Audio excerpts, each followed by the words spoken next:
Entonces nosotros lo que veníamos diciendo es que cuando formulamos un caso, ese caso que formulamos lo que trata de hacer es detectar cuál es la posible causa. Pensamos en la causa normalmente como algo lineal, es decir, unicausal, donde si la persona, digamos, tiene fiebre, entonces la causa de que tenga fiebre es una sola variable, un solo factor, una sola dimensión, una sola causa. La invitación es un poco a que pensemos no solamente como la causa, como única causa, sino que pensemos de forma unicausal. Entonces, digamos que cuando nosotros vemos un caso, ese caso vamos a plantearlo en términos de posibles causas, por lo menos que podamos identificar unas tres grandes causas. Es decir, yo puedo listar un conjunto de causas y puedo darme cuenta que en ese conjunto de causas puedo agrupar algunas causas porque tienen una característica en común. Por ejemplo, eh, aspectos, digamos, genéticos. Puedo meter allí absolutamente todas las posibles causas que yo considere como biológicas en una única gran causa que se compone de varios elementos. Entonces, cuando decimos tres causas, nos estamos refiriendo a tres causas que son categóricamente, es decir, pertenecen a categorías diferentes. Y en ese sentido, entonces, cuando tenemos tres categorías diferentes, nosotros, como psicólogos, vamos a determinar qué está a nuestro alcance. Entonces, por ejemplo, yo como psicólogo quizás no puedo controlar lo genético, no puedo controlar lo biológico directamente, pero yo tengo que reconocer que una posible causa de lo que estoy observando puede tener relación con aspectos biológicos. En ese sentido, si yo no me apoyo de otro profesional que aborde esa causa biológica, pues difícilmente voy a poder tener un mejor efecto, ¿vale? Porque finalmente lo que nos preocupa a nosotros como psicólogos tiene que ver es con la efectividad de lo que hacemos. Es decir, que si yo, por ejemplo, voy a tratar o voy a dar algún tipo de recomendación, algún tipo de intervención a un grupo de personas, pues a mí lo que me interesa es notar una efectividad de lo que yo estoy haciendo, es decir, que lo que noto como síntoma, como efecto del problema, porque finalmente nosotros decimos, vale, el autismo es una categoría, un diagnóstico, pero tiene unos efectos que nosotros notamos a nivel cognitivo y a nivel conductual. Es decir, que la persona con autismo se caracteriza por un estilo cognitivo, o sea, tiene una forma de pensar que la diferencia de una persona sin autismo o con otro tipo de trastorno. Y lo mismo a nivel conductual. Entonces, lo primero, la primera, digamos, parte de todo este ejercicio, lo cual hemos invertido ya un buen tiempo, o sea, prácticamente todo nuestro primer corte, nuestras primeras semanas estuvieron relacionadas con la formulación del caso desde una posición narrativa o una formulación narrativa del caso. Traducido eso al castellano, pues viene siendo casi que cuál es el papel que la persona le da a su situación personal. Entonces, si reconoce causas biológicas, si reconoce o no reconoce causas biológicas, si reconoce el papel del médico o del psicólogo, o sea, le da un lugar dentro de su narrativa, tiene efectos sobre su narrativa, por ejemplo, con el caso del señor que estaba finalizando o preparándose para morir, si le daba un lugar, digamos, al médico, al profesional de salud, porque en últimas eso nos permite entonces identificar si posiblemente ese no reconocimiento del personal médico, pues yo no puedo formular una intervención que se focalice en el personal médico si a ese personal médico no se le da reconocimiento. Entonces, en ese sentido, si vamos en términos coherentes, diríamos entonces que uno de los objetivos de intervención en esa línea estaría más relacionado con que la persona reconozca al personal médico, para posteriormente que el efecto que tenga el personal médico en la persona pues sea mucho mayor. Entonces, en ese sentido, muchas veces la formulación de caso narrativo nos permite una estructura que nos orienta respecto a cuál es el papel que está tomando la persona respecto a su enfermedad y respecto a las otras personas. ¿Quiénes son las personas importantes? O sea, ¿quiénes lo han llevado al punto en el que se encuentra? ¿Con quién tendríamos que reunirnos? ¿A quién tenemos que citar? ¿Con quién tendríamos que hablar? porque esas personas están teniendo un efecto a través de los discursos y a través de los juicios normativos respecto a la posición subjetiva que está asumiendo este paciente o esta persona. Independientemente del enfoque, sea un enfoque cognitivo-conductual, humanista o psicoanalítico, el asunto es que la persona se nombra, se reconoce. Entonces nosotros, desde la formulación narrativa de caso, lo que estamos tratando de identificar son esas posibles eh, maneras en que la persona se está ubicando ante su situación personal. Nosotros ahorita no nos hemos metido con nombres específicos, o sea, no hemos dicho este paciente tiene un trastorno obsesivo compulsivo, o este otro tiene un déficit de atención, o este otro tiene una depresión. Todavía no hemos mirado eso. Hasta este momento lo que nos interesa es un poco entender a la persona como estructura que se posiciona ante las situaciones de su vida. Y entender un poco ante esas situaciones de su vida, pues el papel que tienen los otros en ese posicionamiento, para que a partir de ahí nosotros podamos identificar entonces posibles causas. Y entonces arrancábamos un poco la clase diciendo que la invitación es a pensar no de forma unicausal, no de forma en la que decimos si A entonces B, sino que normalmente B como consecuencia se puede presentar por muchas causas distintas. Entonces, la invitación es un poco a que nosotros podamos, cuando estemos en nuestros ejercicios de práctica, poder identificar entonces el problema. Eso está muy bien. O sea, saber realmente eso que nosotros llamamos problema lo podemos identificar por sus efectos. Efectos cognitivos, efectos conductuales, y entonces eso nos lleva, pues en síntesis, a poder ubicar que a nivel, digamos, de conducta tenemos un alto embarazo adolescente, que a nivel cognitivo, digamos, hay baja autoestima, que a nivel conductual están dejando de asistir al colegio, hay ausencias, digamos, recurrentes. Entonces, esos aspectos nosotros los vemos como efectos, pero no sabemos realmente cuál es el problema. Entonces, lo interesante con esta posición subjetiva, con esta formulación narrativa de caso, es que cuando empezamos a entrevistar, empezamos a escuchar un poco a los jóvenes o a los adultos mayores o a la población con la que ustedes trabajan, lo que nos interesa escuchar muy bien es poder identificar esas cuatro estructuras o esos cuatro elementos que nos van a dar un poco más de guía respecto a cuál es realmente el problema, cuáles pueden ser las posibles causas que vamos a abordar en ese problema, y a partir de ahí entonces generar unos objetivos de intervención. Entonces, cuando nosotros hablamos de psicoeducación, la psicoeducación se diferencia de la psicoorientación en términos de que la psicoeducación lo que va a buscar como objetivo fundamental, ¿vale? Y esa es como una de sus diferencias más importantes con relación a la psicoorientación, es que en la educación, cuando nosotros hablamos psicoeducación, lo que estamos buscando de fondo es que la persona que es objeto de nuestra intervención, esa persona tenga un cambio a nivel cognitivo o tenga un cambio a nivel conductual, ¿vale? Es decir, que nuestro indicador es el cambio en la persona. Es un cambio en la persona. Mientras que cuando hacemos psicoorientación, nuestro indicador es el número de talleres que damos, es el número de informaciones que damos. Entonces di tantos talleres, publiqué tantas cosas en Facebook o en la cuenta en la cartelera institucional. Es decir, que la psicoorientación como objetivo normalmente está ligado a la transmisión de información, ¿vale? Pero cuando nosotros queremos hacer psicoeducación, nos estamos poniendo un objetivo mucho más alto, y es buscar que la persona cambie su perspectiva, o sea, cambie en términos cognitivos o cambie en términos conductuales.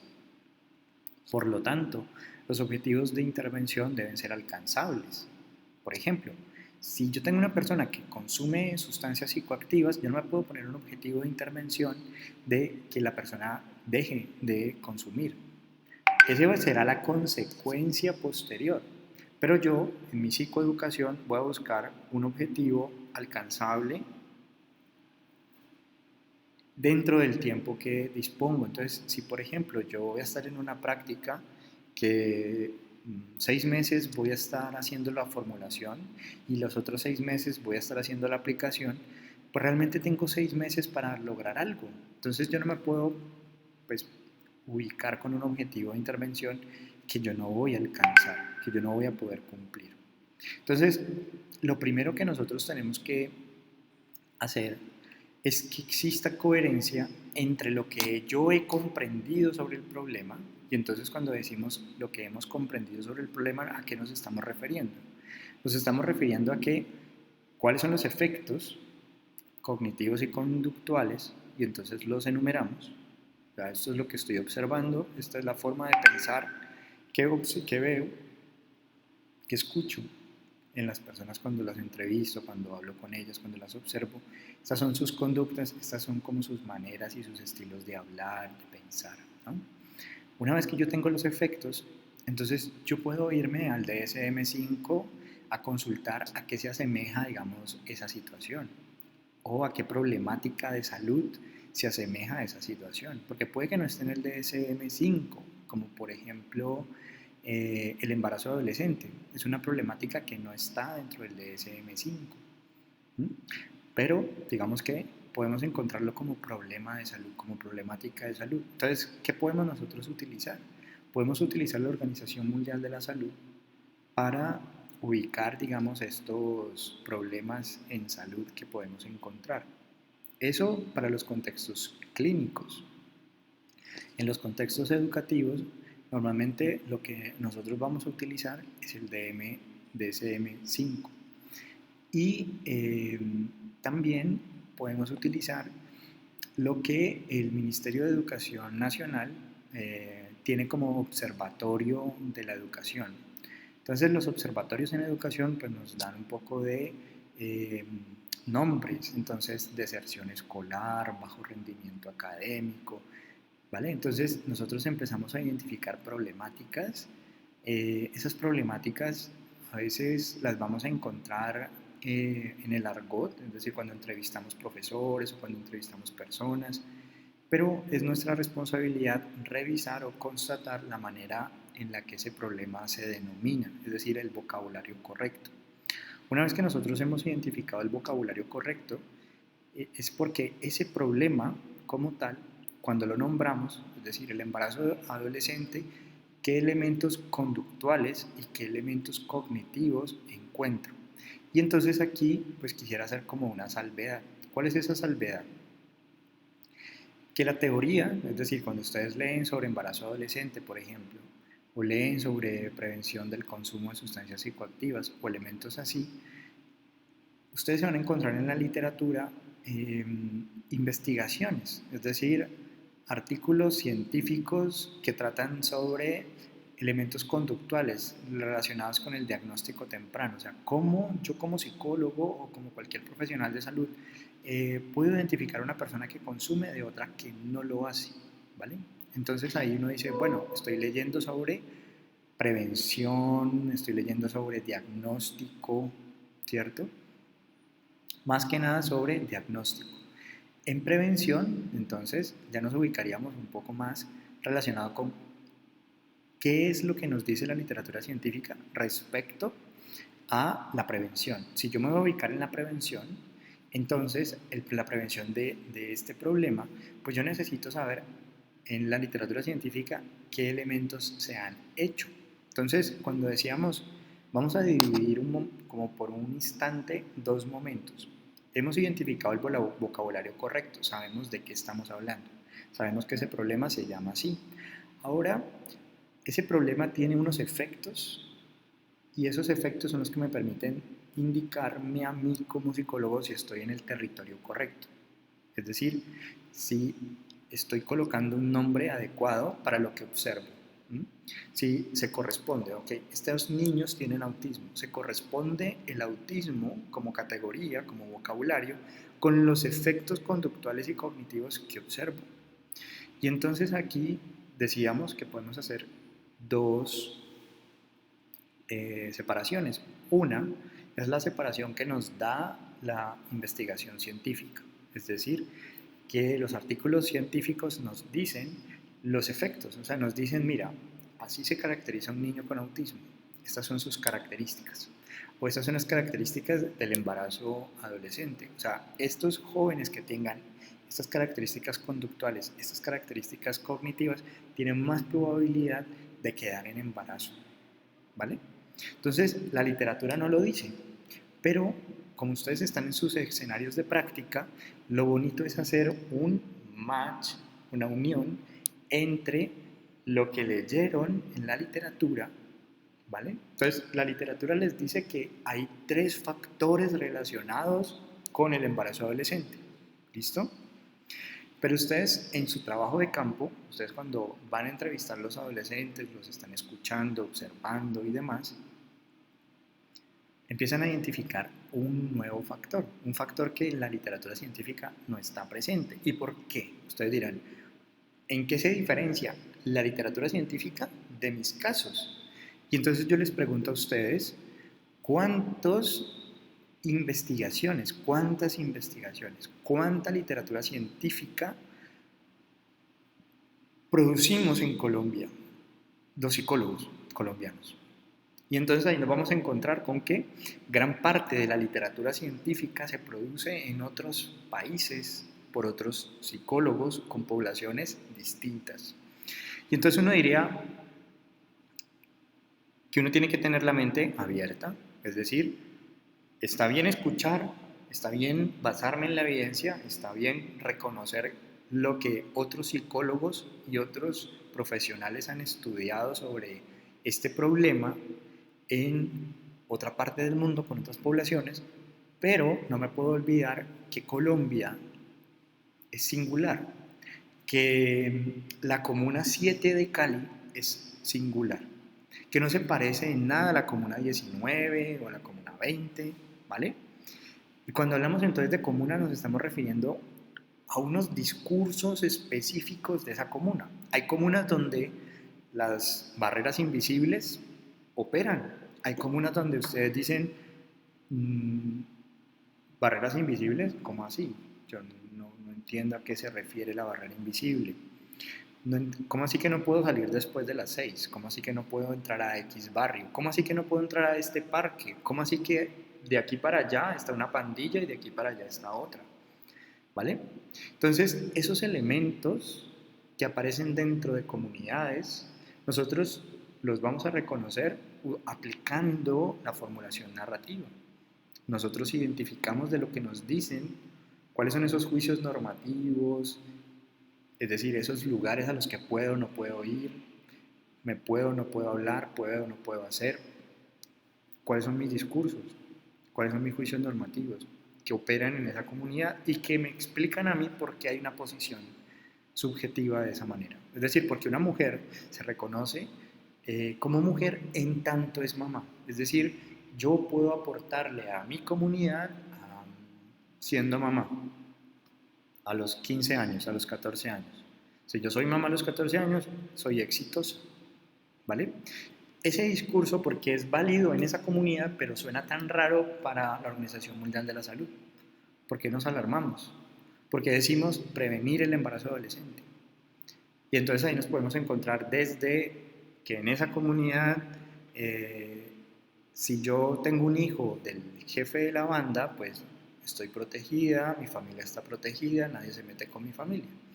Entonces una manera de intercambiar, yo te doy un hijo y tú a cambio me proteges. Esas negociaciones un poco bizarras, un poco extrañas, un poco difíciles de entender en otras comunidades, pues tienen mucho sentido en Colombia.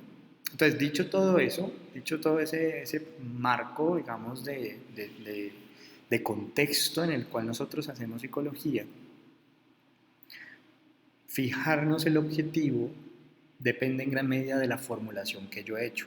Entonces yo no me puedo hacer la formulación desconociendo los argumentos científicos. O sea, no puedo desconocer que unos psicólogos en Estados Unidos hicieron una investigación súper rigurosa, súper juiciosa, que identificó o dijo que las características de este problema son estos y estos.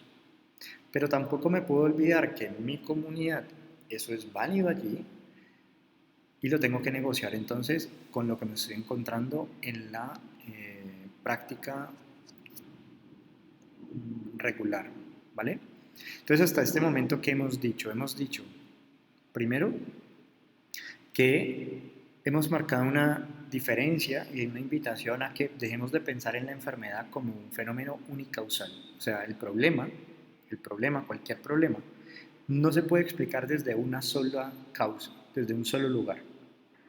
¿Listo? Y eso lo decimos ¿por qué? Porque actualmente nos damos cuenta, a medida que aparece más y más investigación, que los fenómenos de nuestra vida mejoramos mucho más cuando intervenimos en conjunto, cuando intervienen de manera interdisciplinaria y cuando se tiene un mayor efecto sobre pues, la vida. Por ejemplo, en toda la calle Novena con 39, cuando ustedes van por la calle Novena, ahí vienen por 3 carriles y de un momento a otro baja a 2 carriles y luego nuevamente se abre esa vía. La pregunta es si en otros lugares han levantado, han quitado esas restricciones, esos volardos, mamarillos, los han levantado, los han quitado para voltear, para hacer desvíos donde antes no se podía porque estaban los volardos. ¿Por qué en ese lugar no se ha hecho ese levantamiento? Porque en ese lugar se siguen conservando esos volardos, esos límites.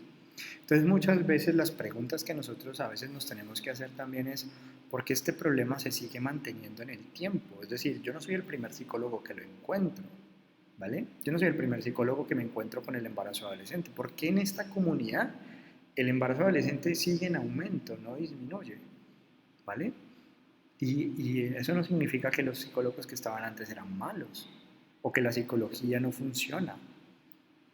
Significa que estamos leyendo equivocadamente el problema.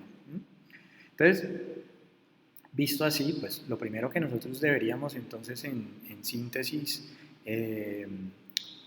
poner en acuerdo es que nosotros hemos visto la formulación de caso como una herramienta, la formulación de caso narrativa, para que nosotros podamos identificar desde las personas cuáles son los efectos del problema, para luego entonces decir cuál es el problema y poder entender entonces la relación que hay entre las personas que sostienen ese problema, la persona que lo sostiene, es decir, cuando ustedes me ven a mí, me están viendo a mí, está hablando Alejandro Botero, pero invisible aparece la comunidad a la que pertenezco, aparecen mis padres, aparecen mis amigos, aparece todo la sociedad como tal.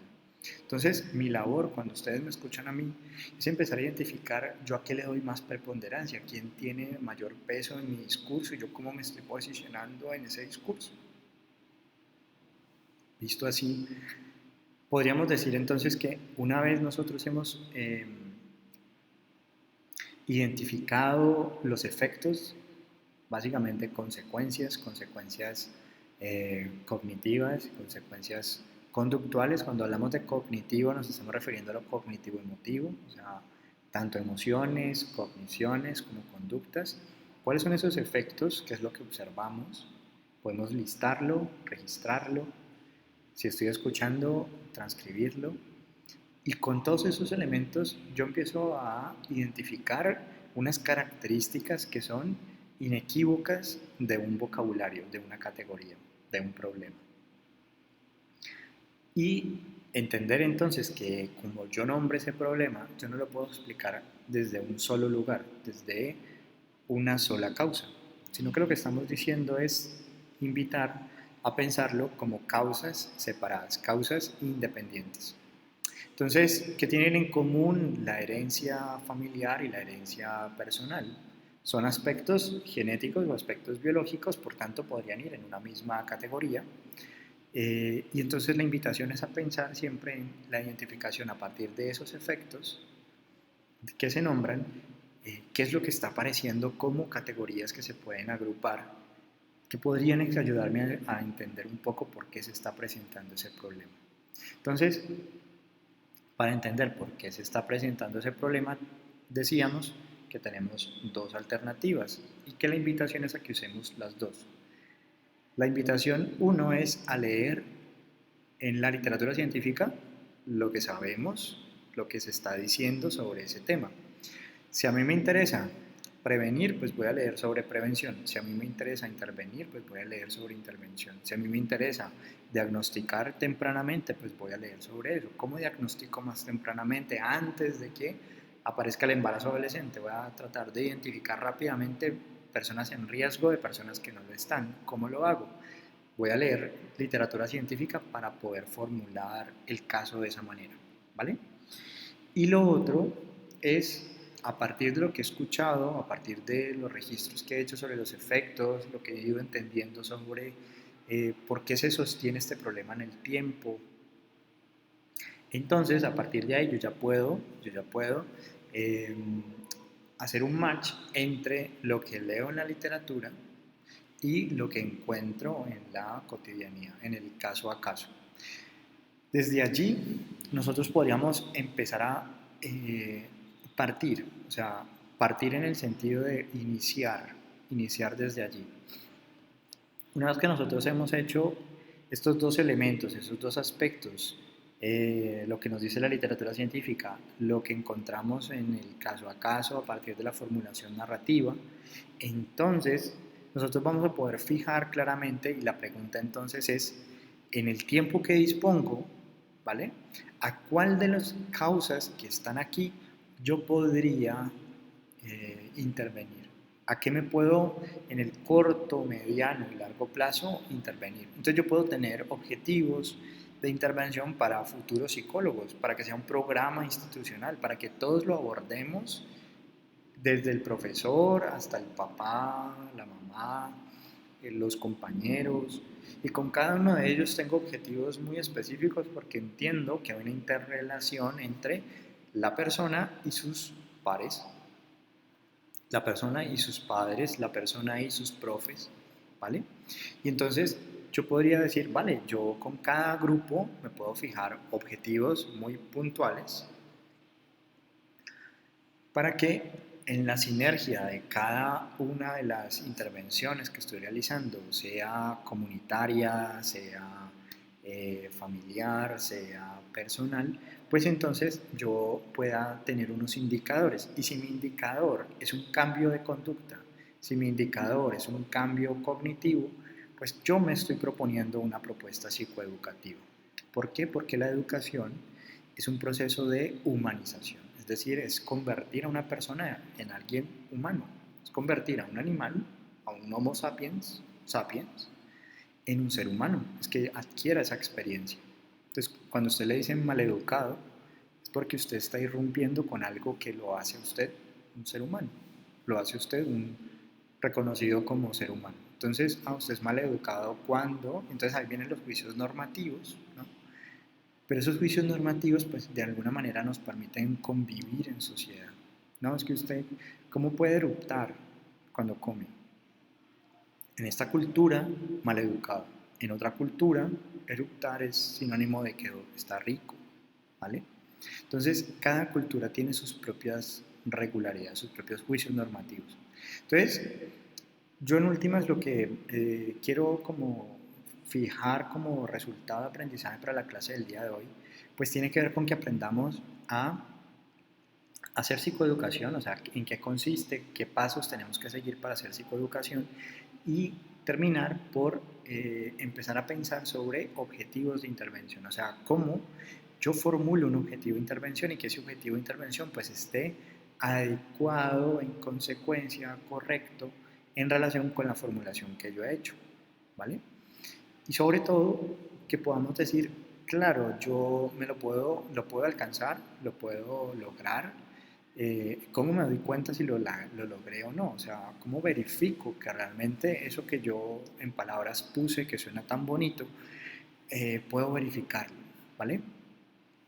Entonces, vamos con lo primero. Lo primero es dejar, digamos, en claro que la propuesta psicoeducativa, voy a compartirles pantalla aquí un momentico, les pongo la pizarra. ¿Hasta ahí tienen alguna inquietud, pregunta? Verde, amarillo, rojo.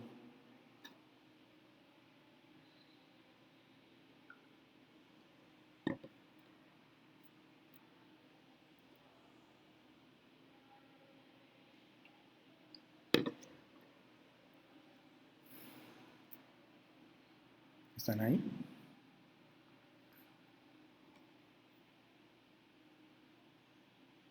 Sí, porque estamos haciendo preguntas. Vale, vale.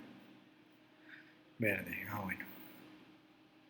Entonces, eso es, digamos, como que lo que debemos hacer cada vez que empezamos un proceso. Entonces, nos contrataron para ser psicólogos en un hospital. Vale, ¿cuáles son los efectos conductuales y cognitivos que observo en los pacientes con diabetes, o estoy en la unidad de urgencias eh, pediátricas? Bueno, ¿cuáles son las consecuencias en niños? Si mi foco de intervención va a ser niños, si es pediatras o personal de salud, entonces, sabes que los veo como estresados, deshumanizados. Bueno, voy a escribir los efectos de eso que se llama deshumanización, o que se llama un poco cansancio o desgaste emocional, que es el burnout emocional, pues. Entonces es un poco como empezar a registrar lo que observamos como efectos, nombrarlo, una vez nombrado, leer sobre eso, una vez leído sobre eso, entrevistar, observar algunos de ellos, poder identificar un poco cómo se están posicionando ante lo que yo estoy observando, ¿no? Es decir, cuando no le dan el diagnóstico a un paciente, ¿por qué no se lo dan? O sea, ¿por qué les cuesta comunicarse claramente? ¿Será que les duele decirle al otro que se va a morir, que le quedan 2 días, 3 días? Entonces, dependiendo de la patología donde se trabaja, pues también pues el desgaste y el burnout es mucho mayor, ¿no? O sea, no es lo mismo trabajar en servicios oncológicos o servicios de final de vida o de cuidados paliativos que en otras unidades. Si soy psicólogo en un colegio, entonces lo mismo, mi foco van a ser los profesores, van a ser los estudiantes, van a ser los administrativos, van a ser los padres de familia, y con cada uno de ellos lo mismo, cuáles son las consecuencias que observo, cognitivas, conductuales, las registro, y luego a eso le busco un nombre que se corresponda con lo que estoy observando, un problema. Dicho eso, lo vamos entonces a leer en la literatura científica, y luego vamos a mirar en qué se diferencia con la colombianidad, o sea, con Comuna 7, Cali, Valle del Cauca. Eso que funciona muy bien en Arabia Saudita, funciona muy bien en Europa, funciona muy bien en otras poblaciones, que tanto eso se ajusta a nuestra población, cómo lo manejamos y demás. Con eso, digamos, en mente, nosotros tenemos como un árbol del problema. O sea, este problema, que no sé todavía cómo se llama, lo veo a través de sus efectos, luego le pongo el nombre como vocabulario, y luego entonces leo para identificar causas, y también entrevisto y observo para formularlo de forma narrativa y poder identificar las otras causas que son singulares, y si se corresponden, o sea, lo que dice la literatura con lo que yo estoy observando match, pues perfecto, tengo claramente una causa. Otro match, otra causa, otro match, otra causa, pero puede pasar que no haya match, es decir, que la literatura me dice algo y lo que yo observo me dice algo contrario. En ese caso, la recomendación es un poco colocar esas causas allí, ¿vale? Nombrarlas allí, porque son causas de ese problema. Hay problemas que son aculturales, es decir, que se presentan de manera invariante, y da lo mismo que me den en Cali, que me den en China, o sea, da igual. El problema como tal se manifiesta igual, las causas son las mismas, ¿vale? Pero no necesariamente. Entonces, la recomendación previa es leer, revisar, contrastar, y cuando no le encontramos match, poner esas causas allí como elementos que hacen parte de las raíces, digamos, del problema, donde está arraigado el problema.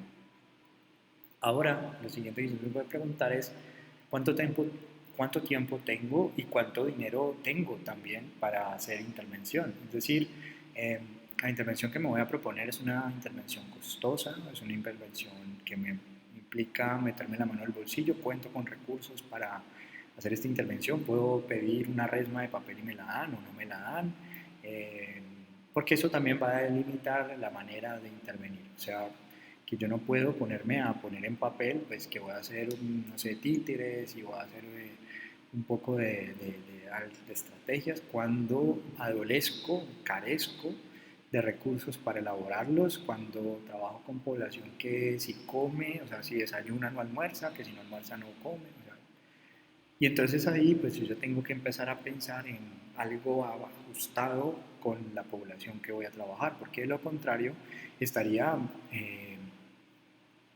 casi que soñando, ¿no? Y lo que nosotros, está bien soñar, porque soñar pues implica que vemos la solución del problema, vemos cómo queremos que termine siendo, pero soñar con los pies en la tierra, o sea, soñar con mirando el cielo y los pies en la tierra. ¿Por qué? Porque de lo contrario podemos crear soluciones que las personas no van a poder aplicar, no van a poder llevar a la práctica porque supongamos que nos vamos a descargar una app y decimos que mediante la app vamos a hacer la intervención, o sea, vamos a hacer registro de los sentimientos, de las emociones, y entonces vamos a tener un grupo de apoyo, y entonces, y por Facebook, y no sé qué. Y resulta que puede que estas personas no tengan datos, si tienen celular no tienen datos, si tienen datos no tienen celular, ¿vale? El asunto es que los recursos físicos también cuentan al momento de pensar en la forma que vamos a intervenir. Va a depender en gran medida la manera en que vamos a hacer la intervención.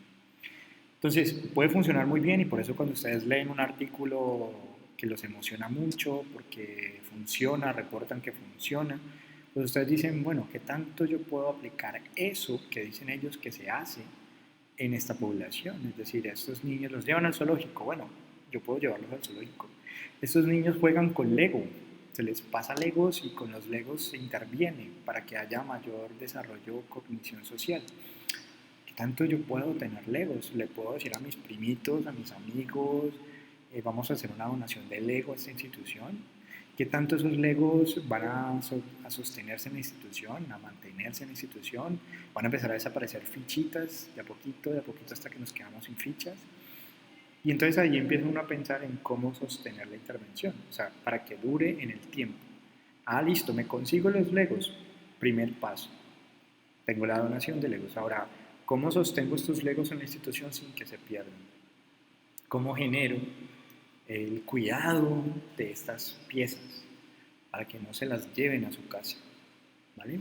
Entonces el objetivo muchas veces de intervención va en lo que quiero alcanzar, pero también a nivel de el cómo lo quiero alcanzar.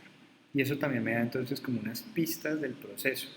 O sea, quiero hacer esto y para que eso pase necesito unas condiciones.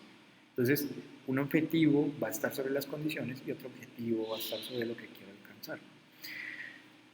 Entonces, dicho así, pues suena como pues muy sencillo, pero entonces, ¿cómo hacemos psicoeducación? Existen muchas maneras de hacer psicoeducación. Eh, yo les voy a hablar de una que es la que yo hago y la hago más que nada porque ha sido muy efectiva en términos de problemáticas concretas. O sea, esta psicoeducación que les voy a hablar funciona muy bien para problemáticas de salud, ¿vale? Problemáticas, por ejemplo, como la diabetes, adherencia a los tratamientos, consumo de sustancias, obesidad, eh, manejo de las emociones, manejo conductual, ¿vale? Entonces, eh, que niños con depresión, niños con dificultades de atención, ¿vale? Entonces, vamos a mirar en ese sentido, digamos, esta propuesta psicoeducativa. Voy a sacar un momentico el cargador del computador porque en cualquier momento me va a pedir. ¿Hasta ahí tienen alguna inquietud?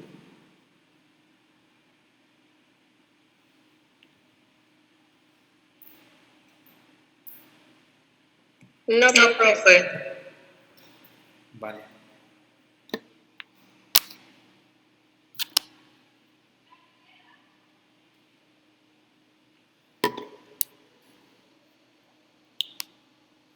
Esto tengo de batería. Me voy a ponerle acá primero. Entonces, este proceso psicoeducativo, digamos que se compone de 5 momentos, ¿vale? Son 5 momentos que se van a repetir de manera continua, constante, sesión a sesión, ¿sí? Sesión a sesión, se repite, se repite, se repite, se repite. Eh, Sabemos entonces que la psicoeducación es un proceso que tiene un indicador claro y es el cambio en el conductivo o en las emociones o en la conducta, ¿vale? Cuando tenemos ese alcance, estamos haciendo psicoeducación, queremos un cambio, no queremos dar información, sino que esa información sea útil para la persona. ¿De dónde surge la psicoeducación? Ustedes se preguntarán, profe, ¿eso de dónde viene? ¿Cuáles son sus orígenes? Normalmente la psicoeducación ha sido desarrollada por enfermeras, por enfermeras que se dedicaban al cuidado de enfermos mentales, enfermos de salud mental. Es decir, piensen en el psiquiátrico, ¿vale? Y el personal de salud del psiquiátrico, específicamente las enfermeras, fueron las que empezaron con este proceso psicoeducativo. ¿En qué consiste ese proceso psicoeducativo? Ellas, digamos que lo que notaban era que muchas veces se colapsaba el servicio, o sea, pacientes que consultaban cuando era algo que se podía manejar desde casa. Bien, pacientes familiares que consultaban cuando podían haberlo hecho desde casa. O pacientes que llegaban muy delicados, o sea, en un estado muy avanzado de su enfermedad mental, cuando se pudo haber intervenido tiempo atrás. Entonces empezaron a preguntarse estas enfermeras eh, qué podían hacer para bajar la carga que tenían ellas a nivel de laboral, a nivel de trabajo, y empezaron a pensar en cómo podemos hacer que los pacientes y las familias de esos pacientes reconozcan sus síntomas, o sea, antes de que aparezcan, digan, ok, es momento de que vaya al hospital, o voy a hacer estas estrategias de manejo a ver si logro manejar mis síntomas y si no lo logro, entonces voy a ir al hospital. Y para las familias que aprendan entonces a detectar, bueno, es necesario llevarlo, no es necesario llevarlo, es necesario que haga esto, esto y esto antes de llevarlo, como rutas, un poco guías, un poco de manejo, estrategias de manejo. Entonces, yo creo que a ustedes les ha acontecido eso, lo han observado, que es cuando hay personas que saben manejar determinadas personas, como que cuando está ella, cuando está él, le hace caso, ¿no? Pues lo que pensaron las enfermeras fue, voy a enseñarles a otras personas a que sepan cómo manejar a esa persona para que no me corresponda, digamos, manejarla, que el dejar capacidad, digamos, instalada, o sea, que personas que brindan servicios de salud no necesariamente sean las únicas personas que pueden brindarlos, sino que existan eh, el cuidador.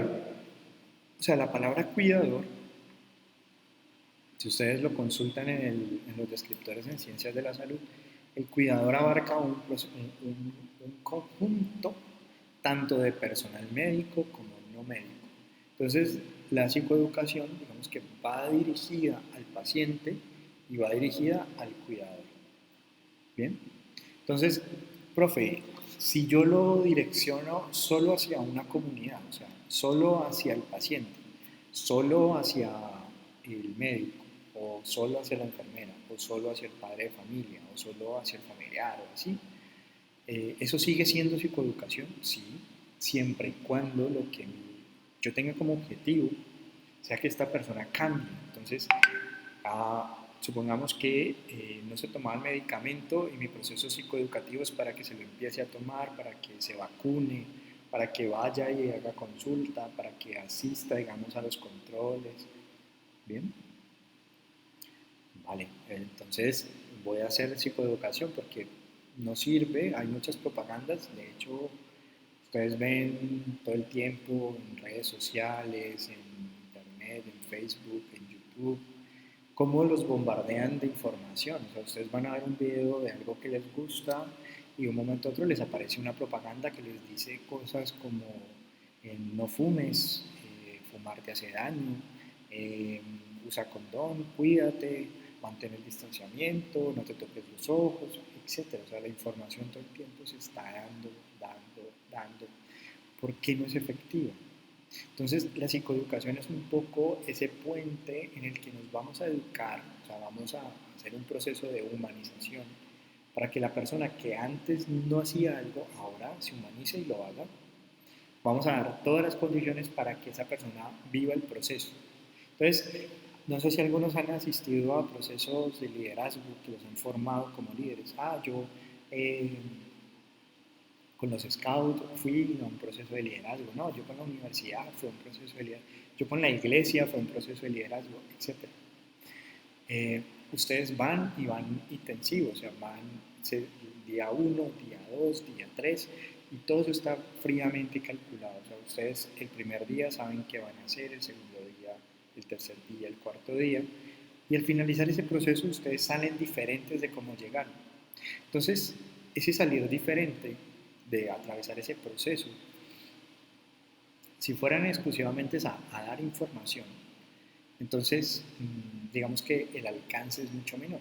O sea, entonces aquí viene una característica también de la psicoeducación. La psicoeducación pone a la persona a actuar, a hacer algo al respecto. La persona es agente, sujeto, no es objeto. Se vincula, casi que se mete de lleno en su proceso.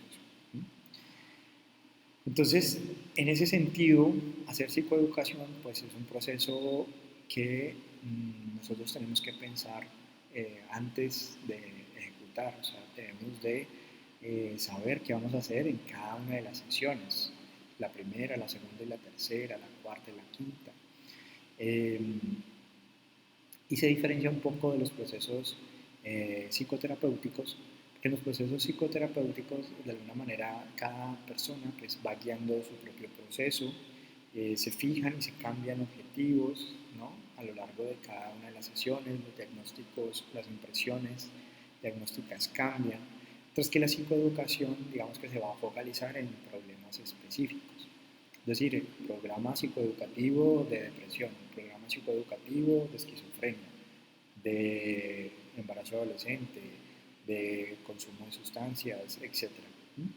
Entonces, en ese sentido, al focalizarse en una problemática, digamos que metemos a un conjunto de personas que pueden estar en riesgo de presentar esa problemática o presentarla para alcanzar unos objetivos, o sea, unos pequeños cambios conductuales o cognitivos a lo largo del proceso. ¿Vale? Entonces, vamos a mirar, ya que hemos visto un poco de dónde proviene la psicoeducación, es una psicoeducación que normalmente tiene un origen hospitalario, pero sin embargo ha sido llevada o ha sido aplicada en diferentes contextos, desde los contextos organizacionales para disminuir accidentes laborales, o sea, personas que no usan casco, que no se ponen arnés, pues vamos a hacer procesos psicoeducativos para que haya mejor salud ocupacional, por ejemplo, salud laboral. A nivel hospitalario, pues ya lo hemos hablado, a nivel educativo es exactamente lo mismo, podemos tener procesos psicoeducativos para dificultades de lectura, para inclusión de niños con discapacidad, para muerte, porque no estamos exentos de que muera un familiar, ¿vale? Entonces, entonces por el COVID-19 han empezado a fallecer con mayor frecuencia, entonces es necesaria una propuesta psicoeducativa para educar para la muerte. O sea, vamos a hablar de muerte y vamos a manejar nuestras emociones en ese contexto. Entonces, las propuestas psicoeducativas, pues en últimas, son proyectos que tienen un tiempo de vida. Ustedes lo pueden fijar cuando inician, cuando terminan, y la persona, a medida que va avanzando a lo largo de la propuesta del proyecto psicoeducativo, se va adhiriendo en cada uno de los espacios que usted propone para formar esa habilidad, o sea, para formar ese cambio conductual, ese cambio cognitivo. Entonces, lo bonito de esto es que ustedes ponen en práctica, o sea, en la propuesta psicoeducativa se pone en práctica, pues lo que uno ha aprendido en psicología. O sea, yo cómo hago para que una persona se sensibilice, yo cómo hago para que una persona, si mi objetivo es la sensibilización, si mi objetivo es la prevención, yo cómo hago para que eso suceda, ¿vale? Y lo bonito de esto es que ustedes lo proponen, lo escriben, y esa construcción que hacen, la hacen desde la lectura que han hecho científica y también desde la formulación narrativa, de lo que han entendido, de lo que pasa en ese entorno con ese sujeto. Y lo bonito es que lo ponen en práctica. Porque de lo contrario, si no se pone en práctica, eh, ¿cómo saber, no? ¿Cómo saber si lo que yo presupueste funciona? Yo me puedo imaginar que es apropiado estos colores, este conjunto de estímulos, estas instrucciones, y resulta que mi primito, mi primita, que fue el que me ayudó, o sea, con el que yo piloteé la actividad, o sea, la hice con él a ver si me funcionaba, si no, pues resulta que sí funciona, porque mi primito me entendió y lo hizo bien. Pero cuando me llevo esto a la actividad con los niños de carne y hueso con los que voy a trabajar, la misma instrucción que mi primito me entendió, pues resulta que ellos no me entienden y tengo que ajustar la instrucción. Entonces, puede eso pasar porque yo olvidé que el niño con el que hice la práctica es un niño de unos estratos más altos, que come muy bien, que tiene una buena educación, etcétera, etcétera. Y resulta que la misma palabra que yo usaba con el niño que me entendió, pues resulta que esta palabra para los otros niños no significa nada. Con esto lo que quiero decirles es adecuar el lenguaje, pues es importante al momento de la, de la manera de relacionarnos con nosotros, ¿no? Eh, y preguntar también, o sea, preguntarle a personas que pertenecen a esos contextos, idealmente de mismas características, ojalá, como para que yo me pueda anticipar un poco y ajustar previamente. A no ser que yo ya domine completamente, yo esté muy cómodo, muy cómoda con mi propuesta, que la construí, la tengo aquí en mi cabeza, y sé qué modificaciones puedo hacerle si no me entienden. O sea, si no me entienden, entonces le puedo decir esto, le puedo decir esto otro. Y eso va a suceder y les va a pasar con mucha regularidad. O sea, es más frecuente que nos pase lo que no estamos planeados que nos pase como lo hemos planeado. Lo cual no es malo, lo cual es antes una forma también de crecer. Que lo contrario, pues no tendría sentido que todo lo que yo hago desde mi mente, desde mi teoría, ¿no? Funcione. Necesitamos ir a la práctica para saber realmente cómo es el mundo. Entonces, las características de la psicoeducación como etapas que vamos a recorrer de manera repetitiva, recurrente, son son cinco momentos. Entonces, el primer momento va a ser un momento que nosotros vamos a llamar un momento de identificación, ¿vale? ¿Qué sucede en este momento de identificación? En este momento de identificación listamos un problema. Entonces, yo puedo en este momento de mi vida estar atravesando muchos problemas. Vamos a elegir el que considero más importante para mí en este momento, ¿vale?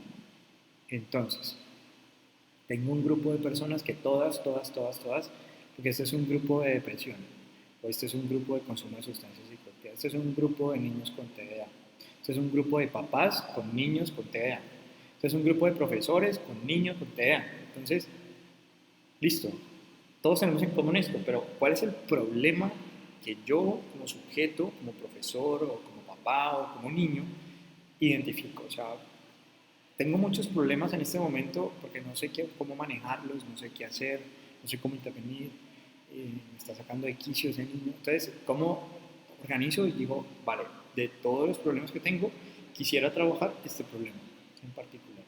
Entonces, lo primero a realizar es identificar cuál es el problema que nosotros queremos abordar. ¿Listo? Eso es lo primero que vamos a realizar. Una vez que nosotros hemos, entonces, ¿cómo hacemos esto?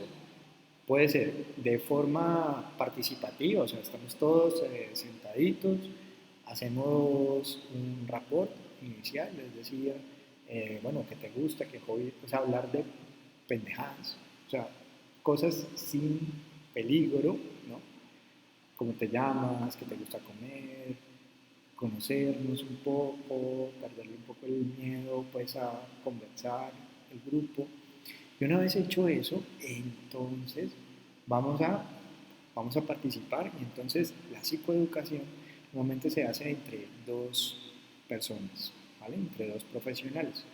Un profesional va a estar registrando las respuestas, va a estar apuntándolas y el otro profesional va a estar orientando la conversación, o sea, va a estar dinamizando la conversación, va a estar atento de preguntas, de mantener, de ampliar, no te entendí, a qué te refieres con ese problema, podrías darme más información, aclararme esta duda. Está muy atento a eso, mientras que el otro está registrando los problemas, registrando lo que se va diciendo. Entonces, si tenemos un grupo, bueno, ¿de cuántas personas podemos trabajar? La idea es que haya una relación 1:10, más o menos. Es decir, que en un grupo, si tenemos dos profesionales allí, máximo ese grupo puede tener 20 personas, ¿vale? ¿Para qué? Para que si hay una intervención en crisis, se puedan apoyar mutuamente. Es decir, que el que está dinamizando pueda volcarse, digamos, a manejarlo, a dar primeros auxilios psicológicos y el otro pueda continuar manejando el grupo. ¿Mm? Eh, en ese sentido, la identificación del problema implica hacerlo de esa manera, participativa, todos conversando, todos eh, hablando, pero puede ser que estemos con un grupo de adolescentes que a todos les da pena hablar, o un grupo de niños, no sé, ¿vale? Entonces ahí podemos utilizar estrategias anónimas, es decir, vamos a apuntar en un papelito el problema que creemos es el que necesitamos abordar en este momento. Entonces vamos a pensar en el principal problema que tenemos. Lo metemos en el papelito y sacamos el papelito de forma anónima. Entonces vamos, listo, salió este problema, y se pone, se escribe o se pega como un póster. Estos son el listado, si somos 20 personas, pues van a haber 20 problemas. ¿Qué va a hacer también la persona que está registrando? Que pueden haber problemas similares. Es decir, una persona que dice, por ejemplo, es que yo ya no me quiero levantar de la cama, me da pereza todo, y otro que dice, no, yo estoy harto con la vida, pues quizás pueden estar como cercanos un poco, ¿no? Entonces, aquí el asunto es como empezar a agrupar problemáticas similares.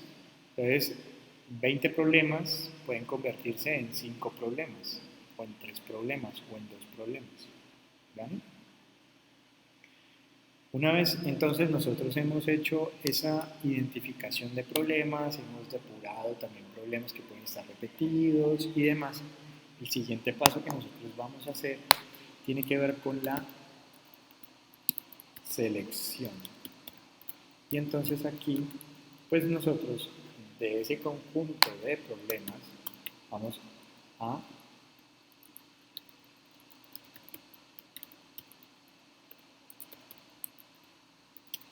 elegimos el problema abordar. Entonces aquí viene un poco como una discusión de grupo donde cada persona dice por qué considera que entre los 20 problemas que luego terminaron siendo 3, 5, 10, el problema más importante, por ejemplo, yo participé y mi problema no quedó seleccionado y entonces pero va a quedar agrupado en una gran categoría donde están otros problemas similares al mío. Yo puedo decir que ese problema me parece que es el más importante, esa categoría. Entonces, abordar un poco sentirse desvalorizado, sentirse como poca cosa, ¿no? Ahí, pum. Y eso es lo que yo quiero, digamos, trabajar. Entonces, cada que participamos vamos dando nuestras razones para defender un problema. Eso nos va a permitir pues, discutir un poco sobre aspectos del problema que quizás no estamos viendo. Entonces hay personas que dicen, no, es que desvalorizado es muy importante porque al uno sentirse desvalorizado no le dan ganas de hacer absolutamente nada. Me parece que esa es la causa como más importante. Trabajar sobre como la autoestima, como cosas así. Y otro va a decir, no, no, no, a mí me parece que la autoestima no tanto, más bien es un poco como la resiliencia, como esa capacidad de sobreponerse, porque es que a mí me parece que yo no tengo suficiente pues, como fortaleza, como voluntad para pararme, pues para sacar así lo que tengo pues por dentro, así la fuerza, la fortaleza, ¿no? Entonces empezamos a bordear, a ampliar, digamos, la percepción subjetiva que se tiene sobre el problema, cómo se están posicionando cada uno de ellos ante sus problemas. Y eso nos da entonces un panorama bastante interesante, bastante amplio, porque cada uno de ellos va a empezar a negociar, va a hacer transacciones. Entonces van a terminar algunos diciendo, sí, yo estoy de acuerdo con Juan, en que Juan lo que dijo sobre que la autoestima es lo más importante, porque de hecho a mí me parece que sí, porque y tal cosa, ¿no? Entonces los demás van a ir participando, participando, unos van a apoyar más una que otra, ¿vale? Pero finalmente, normalmente, lo que nosotros como psicólogos vamos a ir acompañando en este proceso psicoeducativo es que aparezcan, vamos a dinamizar, entonces vamos a tratar de que no existan posiciones neutras, como que me da lo mismo, sino que cada uno tome una posición de elegir una problemática. Entonces, bueno, vamos a elegir entre todos la problemática que vamos a abordar el día de hoy. ¿Cuál es la problemática más importante y por qué? Entonces vamos a ir compartiendo, compartiendo. Eh, y aquí digamos que se presta un poco para la participación, si de pronto esa participación no se da, existen pues herramientas tecnológicas que podemos utilizar, podemos volver nuevamente a la hoja y pedirles entonces que escriban sus razones y entonces eso nos va a tomar un poco más de tiempo que participar verbalmente, ¿no? Cuando ninguno quiere poner la cara, poner el cuerpo, aparecer ante el otro y sostener su posición ante el otro. Pero eso puede pasar, o sea, digamos que no es el ideal, pero es algo que nos puede pasar. Entonces, si nos llegase a pasar, pues es contemplar dentro de nuestra planeación más tiempo para nuestro proceso psicoeducativo. Es decir, que las sesiones se van a abordar de esta manera o quizás en grupos más pequeños. Si son grupos que no quieren hablar, a veces reducir el tamaño de los grupos también ayuda. Bueno, entonces, al elegir el problema, entendemos que van a haber, el grupo se va como a dividir en subgrupos, como que unos que están a favor de un problema y otros que están a favor de otro problema. Nuestro papel consiste en ayudar a que como grupo se tome la decisión, ¿no? Como que bueno, entonces, vamos entonces, si tuviéramos que elegir entre estos dos problemas en este momento, ¿cuál de los dos elegirías? ¿Y por qué? Entonces vuelve otra vez como ese asunto de la conversación. Y si eso no ayuda a dirimir, ¿vale? A dirimir, una alternativa puede ser el problema, la categoría uno es el problema uno y la categoría 2 es el problema 2. Vamos a hacer votos, votos, ya escuchamos los argumentos de lado y lado, vamos a votar. Entonces, votamos y ponemos papelito, contamos cuántos votos tiene cada problema y termina entonces eh, ganando uno de los dos problemas. Si quedan empate, porque pues ustedes a veces les gusta hacer esas preguntas, bueno, ¿qué pasa, profe, si quedan empate? O sea, 10 y 10 y los 10 por un problema y los otros 10 por otro problema. En ese caso, nosotros vamos a sugerir, ¿vale? Vamos a sugerir. ¿Cómo nosotros hacemos las sugerencias? Nosotros, como entendemos la relación que existe entre los problemas, vamos a invitarlos a pensar en esas relaciones. ¿Sí? Es decir, que al abordar uno, estamos también abordando el otro. Que a veces lo pensamos separadamente y resulta que muchas veces están interconectados. Entonces, al abordar este, también vamos a abordar este. Entonces, este lo vamos a empezar a abordar porque tocamos este también. Pero este problema lo vamos a abordar más a profundidad en la siguiente sesión. Y con eso salvaguardamos un poco que no somos nosotros los que estamos decidiendo, obligando, porque el proceso psicoeducativo va más desde la persona, desde el otro, que desde nosotros. O sea, nosotros básicamente ponemos actividades, pensamos en actividades para que las personas las realicen y a través de esas actividades como herramientas nos permitan cambiar a la persona. Entonces, hasta el momento que hemos logrado que de todas las problemáticas existentes, yo como sujeto entienda que voy a abordar una. Entonces, primera estrategia cuando tenga un problema. Ah, ¿yo qué fue que vi con el psicólogo? Ah, bueno, lo que vi con el psicólogo, con la psicóloga, es que cuando tenga muchos problemas me focalice en uno solo y que haga este proceso de debate y de análisis. O sea, que diga, bueno, ¿por qué este problema es más importante que otros problemas? ¿Cuáles de estos problemas puedo resolver en este momento? ¿Cuáles dependen de mí? O sea, Ah, no, es que el presidente es un mal presidente. Bueno, pero eso depende, ¿lo puede resolver tú o no lo puede resolver? Entonces, nosotros lo que vamos a hacer es entrenar a las personas, ayudarles a las personas para que cuando tengan problemas sepan qué hacer. O sea, que no se queden paralizados, sino que sepan qué hacer. Entonces, lo primero es enseñarles a identificar un problema y hacer un análisis de problema, ¿vale? Entonces, primero identificamos y luego analizamos los problemas. Les enseñamos cómo hacerlo, ventajas, desventajas de tocar uno, tocar otro, lo que depende de mí, lo que no depende de mí, ¿vale? Entonces, escucharlos hablar sobre esos problemas a veces nos ayuda a entender que hay personas que mencionan problemas que no pueden resolver, ¿vale? Entonces nuestra labor allí es un poco de, vamos a, pensemos en un problema que dependa de ti. ¿Cómo podríamos volver este problema un problema que tú sí puedas abordar, que tú sí puedas tratar, si puedas hacer algo al respecto?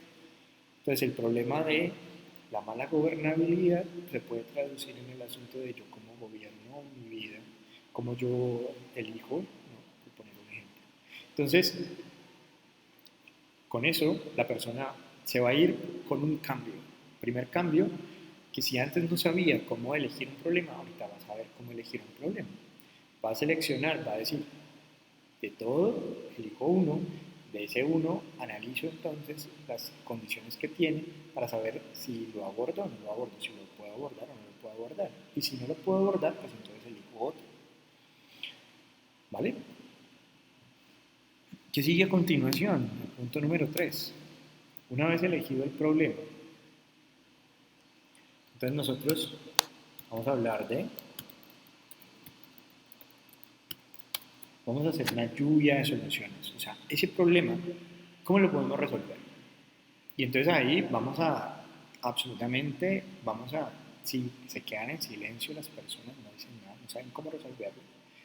Nosotros hemos leído evidencia científica, o sea, nosotros sabemos cómo lo han resuelto en otras partes del mundo. Yo podría decir, ¿qué pasa si gritamos, por ejemplo? ¿Gritar puede solucionar el problema?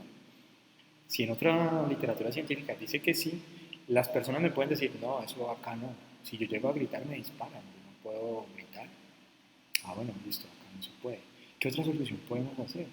¿Cómo podemos resolverlo? ¿Vale? Usar condón. Ah, bueno, listo, usar condón. ¿Qué más? ¿No? ¿Qué más? ¿Qué más? ¿Qué más? O sea, recursos y recursos y recursos. ¿Qué le estamos diciendo a la persona con eso? Que por muy grande que sea el problema, tiene muchísimas más soluciones. O sea, que la perspectiva es un poco que dependiendo de qué tan grande sea ella, en términos de recursos, asimismo el problema será. Si yo pienso que tengo pocos recursos para resolver el problema es grande. Si yo pienso que tengo muchos recursos, el problema es pequeño. Entonces, en ese sentido, identificamos el problema, aprendemos a identificar el problema, analizar el problema, ¿vale? Y ahora vamos a aprender a resolverlo. Y esas soluciones van a venir no solamente de la propia persona que ganó la discusión, o sea, el problema que ganó, sino también de las otras personas que de pronto no ganaron, pero que empiezan a pensar, bueno, se me ocurre que podríamos hacer esto, esto otro, esto otro, esto otro, soluciones, soluciones, soluciones. Entonces, hacemos una lluvia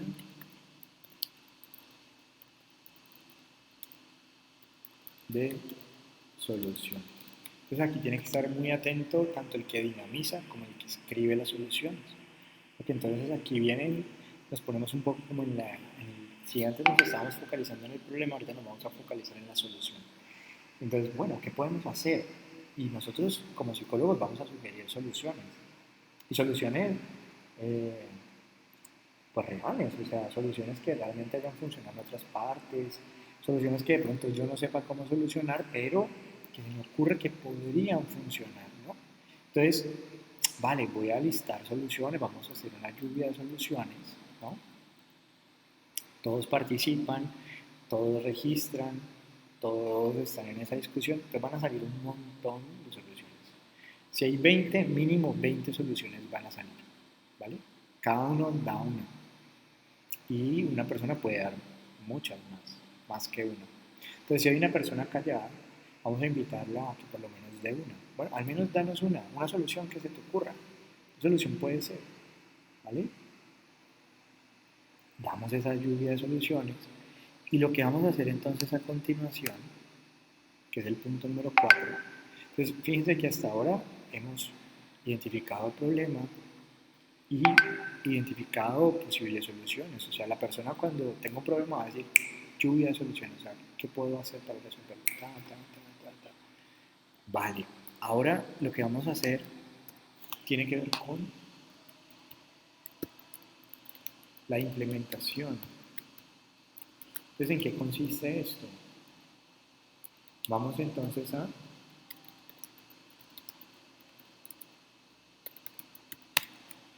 de esa lluvia de soluciones vamos a elegir las soluciones que yo pueda llevar a la vida práctica. Me sugirieron que me compre un portátil, no puedo. Me sugirieron que me compre un carro, no puedo, ¿vale? Entonces tienen que ser soluciones que yo en la vida práctica, en mi propia vida, en la vida cotidiana pueda implementar. Entonces seleccionamos las soluciones que son más apropiadas para mi problema en este momento, o sea, acorde con mi situación personal, qué soluciones puedo implementar. Entonces viene como esa lluvia de soluciones que venía un poco en abstracto, pensando en mí, no tanto en ti, pues ahora en este punto lo que vamos a ayudar un poco es a pensar en la persona. O sea, tú que tienes este problema, que ganaste esta discusión, que representas a este conjunto de personas con estos problemas, pues listo, llevar a la práctica estas soluciones. ¿Cuáles de estas soluciones, cuáles de esas soluciones podemos llevar a la práctica? ¿Y cómo llevarlo a la práctica? O sea, por ejemplo, la persona dice, listo, me compro un carro. Ah, ok, ¿cómo te vas a comprar el carro? O sea, vamos a ser muy, muy concretos en eso. Listo, tú dijiste que la solución era comprarte un carro. Listo, ¿qué vas a hacer para comprarte el carro? ¿Qué tienes que hacer? No, pues pedir un crédito. Ah, ok. ¿Y cómo? ¿Qué vas a hacer para pedir el crédito? ¿Dónde tienes que ir? ¿Qué papeles necesitas? ¿Sabes? La intención con esto es que la persona no tenga excusa, ¿vale?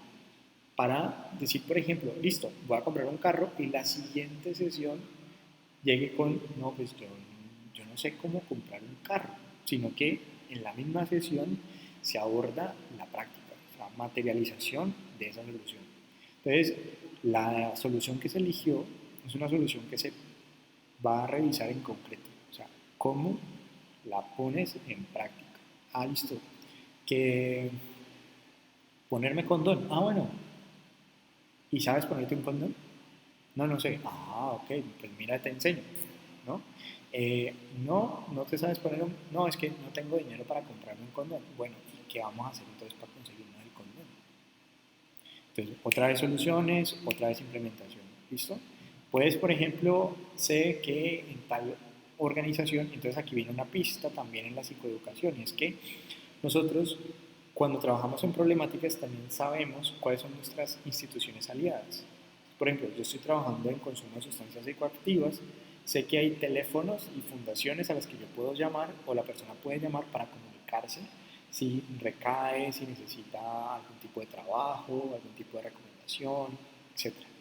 Entonces, esas organizaciones aliadas son las que en esta fase de llevar a la práctica se hacen mucho más concreto, porque es, mira, usted puede llamar a este número. Eh, no tienes para llamar. ¿Cómo resolvemos eso? Siempre es llevar a solución, solución, solución. ¿Sí? Eh, y entonces, volviendo nuevamente al ejercicio que estábamos hace un momento, la siguiente vez, supongamos que la sesión fue el día lunes y el día martes apareció algo en su vida que no habíamos contemplado, pues la persona puede optar por el mismo proceso de los 5 pasos: identificar el problema, elegirlo, lluvia de soluciones y posteriormente entonces pues implementación de esa solución. Hasta aquí digamos que viene esta como implementación en la práctica, o sea, materialización de esta solución. Y el último punto tiene que ver con la evaluación. Entonces, ¿qué tiene que ver la evaluación? Pues tiene que ver con qué.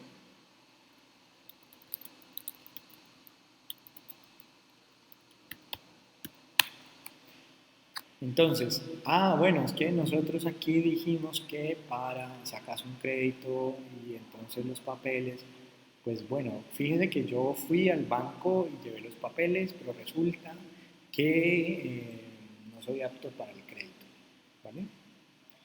Ah, bueno, entonces, ¿y qué hiciste? Ah, no, pues entonces lo que hice fue, ellos me recomendaron que me presentara de esta manera, de esta otra, y así me presenté y me pasó y fue bien. Con eso que estamos haciendo, estamos enseñándole a otras personas la experiencia que él tuvo. Entonces, ¿qué va a suceder? Pues que lo que habíamos presupuestado, las soluciones que habíamos dado, la manera de implementarlas y llevarlas a la práctica, vamos a indicarle a las otras personas si funcionaron y si no funcionaron, qué fue lo que hicimos para resolverlo. Y con eso, pues cada sesión se vuelve como una sesión de aprendizaje continuo. ¿Por qué? Porque yo me voy a dar cuenta si, por ejemplo, yo dije depresión como problema y ganó el de problemas de alimentación. Hay una persona que está obesa y ganó la discusión y quedó la ansiedad, pues el consumo de alimentos en exceso. ¿Qué pasa? Si yo el día lunes, para mí el problema es la depresión, pero el día martes o el día miércoles o la siguiente semana era el problema que ganó. Ah, pues yo me voy a acordar, yo me acuerdo que para resolver ese problema, que en ese momento no me afectaba a mí, pero para resolver ese problema lo que se dijo era que primero tenía que hacer esto, luego esto, luego esto, luego esto, y eso le resolvió a él. Voy a mirar cómo lo aplico en mi vida. Ah, ok. Él dijo que iba a comprar carro. ¿Yo puedo comprar carro? Listo, no puedo comprar carro. ¿Qué alternativas tengo? Entonces, esto nos lleva como que estos 5 pasos que son continuos, que son constantes, ustedes lo pueden hacer en el uno a uno, o sea, con su paciente, con 2 pacientes, con un grupo de pacientes. Ustedes pueden decirle, bueno, para ti, ¿cuál es el problema en este momento? Tal cosa. Ok. Una vez hemos seleccionado el programa, es algo que si puedes, lo analizamos, si es algo que puedes alcanzar, puedes lograr, puedes actuar sobre él, sí, muy bien. Vamos a pensar en soluciones, qué estrategias se te han ocurrido para resolverlo, estas y estas.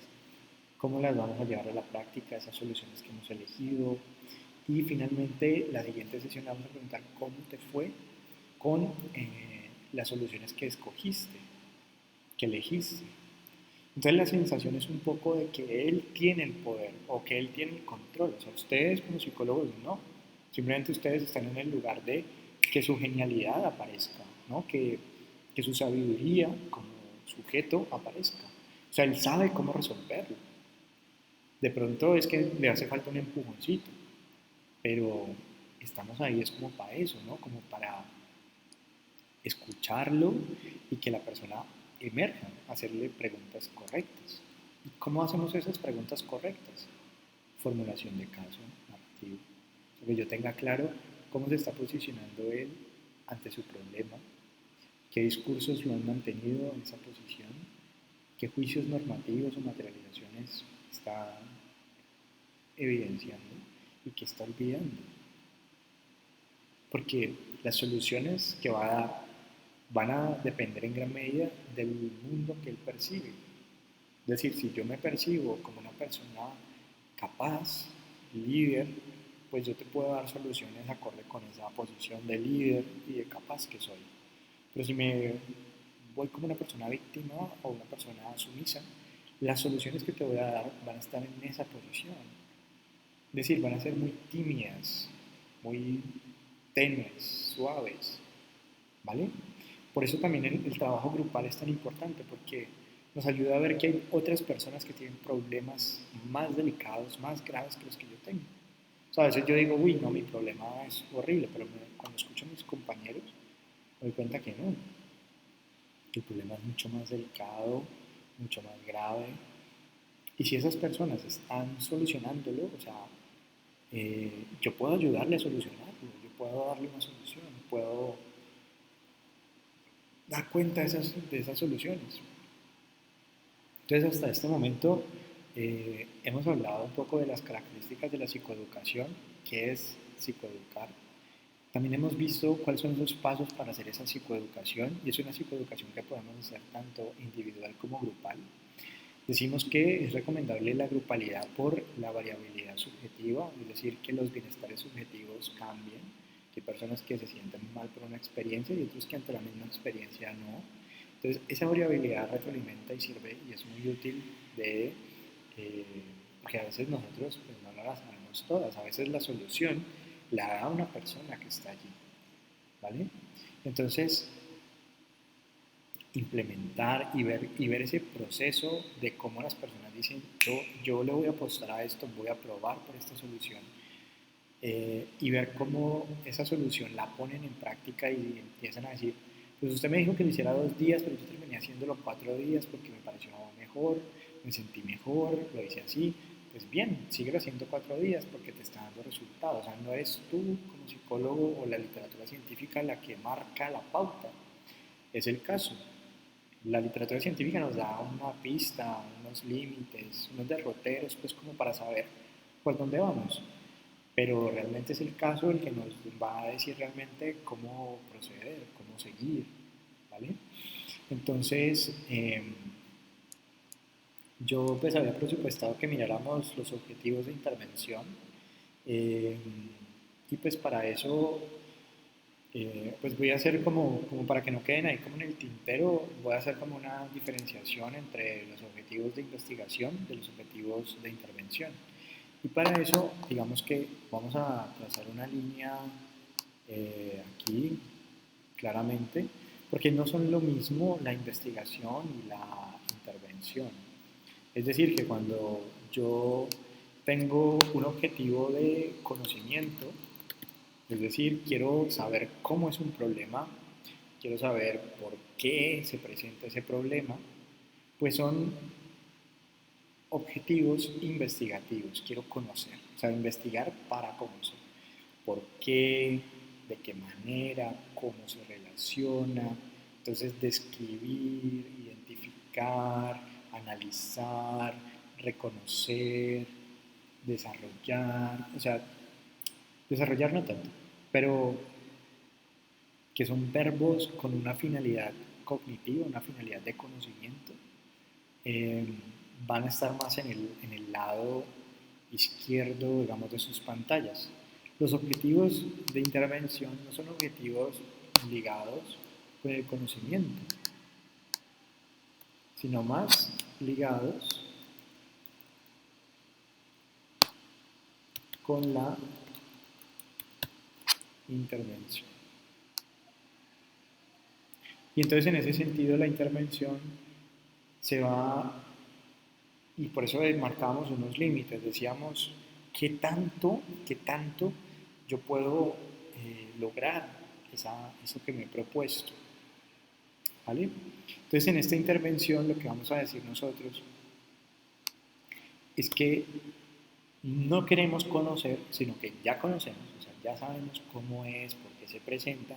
Ahora lo que vamos a fijar es en ese aspecto que ya conocemos, vamos a cambiarlo. Queremos cambiarlo, no queremos dejarlo así como es. O sea, hay 10 niños con autismo, sí. Que la dinámica familiar se relaciona con el autismo, sí.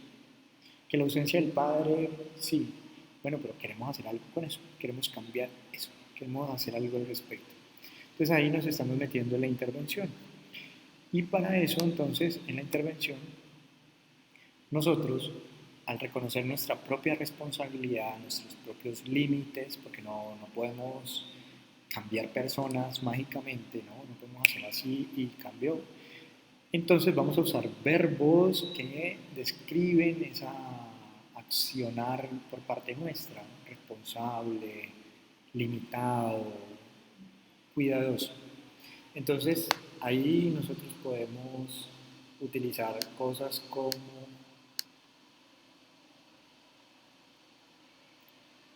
por ejemplo, facilitar, ayudar, contribuir.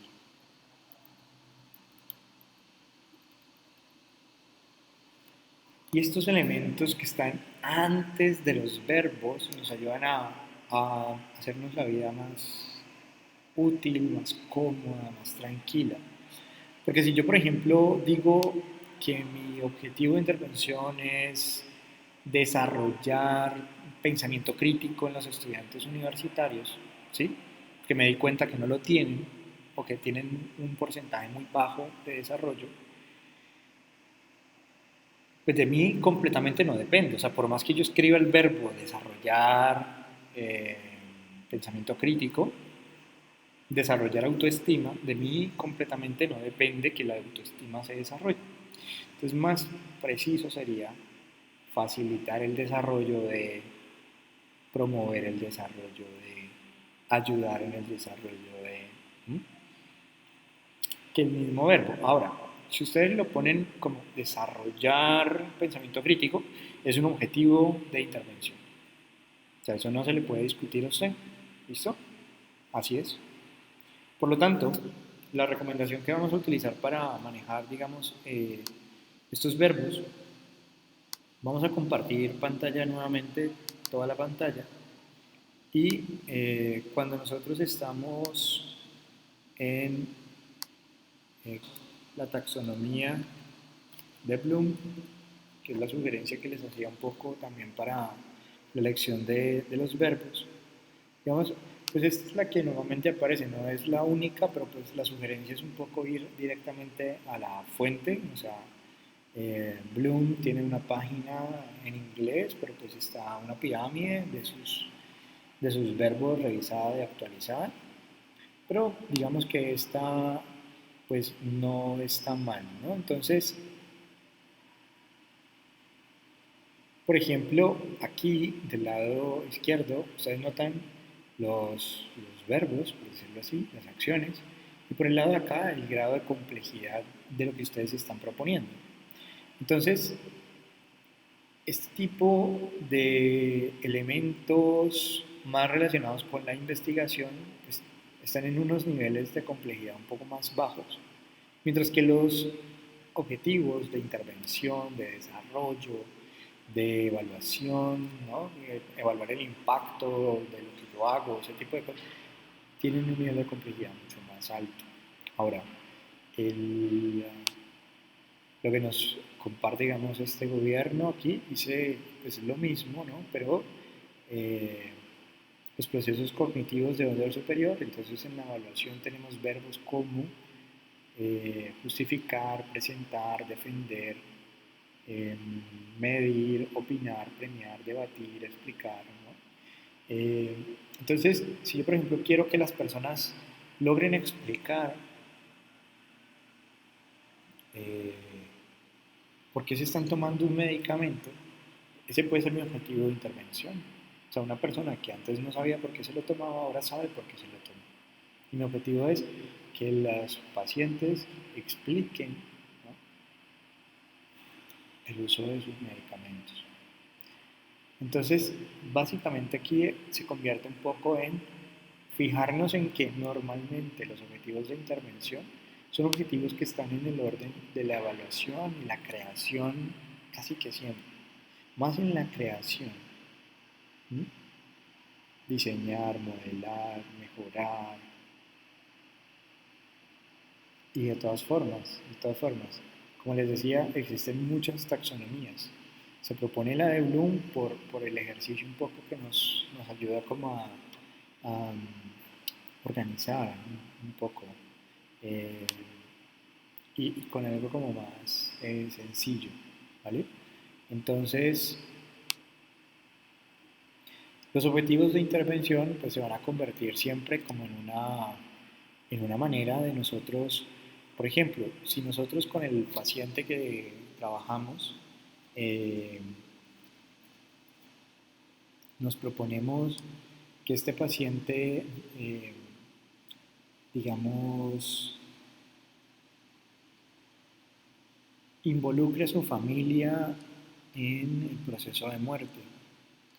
Es lo que yo, digamos, percibo, es lo que noto, que me gustaría que este paciente lo hiciera y creo que eso puede ser una posible causa que esté explicando su posición ante la muerte. Entonces, eh, para que haya como un cierre del proceso entre la familia y el paciente, pues entonces yo me podría fijar como objetivo de intervención favorecer la vinculación de la familia en el proceso de muerte, ¿sí?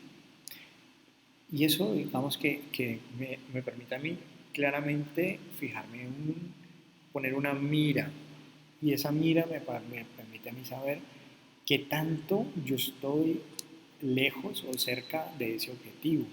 Por tanto, los objetivos de intervención son en últimas peldaños en el camino. Es decir, yo puedo decir que el primer objetivo lo alcanzo un mes, me tomo en lograr ese objetivo, 2 meses, un año, ¿vale? Entonces es importante como fijarme objetivos y saber más o menos cuánto tiempo me puede tomar para saber si me alcanza, no me alcanza, si me parece un objetivo muy ambicioso. Y si es muy ambicioso, entonces lo puedo fragmentar en objetivos mucho más sencillos de intervención. ¿Vale? Entonces, por ejemplo, dejar de fumar como objetivo se puede segregar o se puede separar en objetivos más pequeños, como por ejemplo la sustitución de la adherencia o la adicción como tal.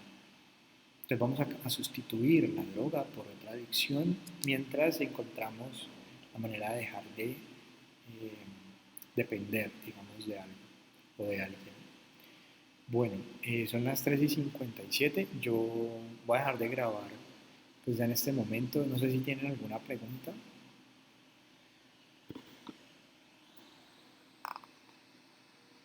¿Vale? Creo que, creo que no. Igual, si les surgen No, profe. preguntas, si les surgen preguntas, las pueden hacer por el grupo, ¿listo? Que estén muy bien. Yo les comparto la grabación de la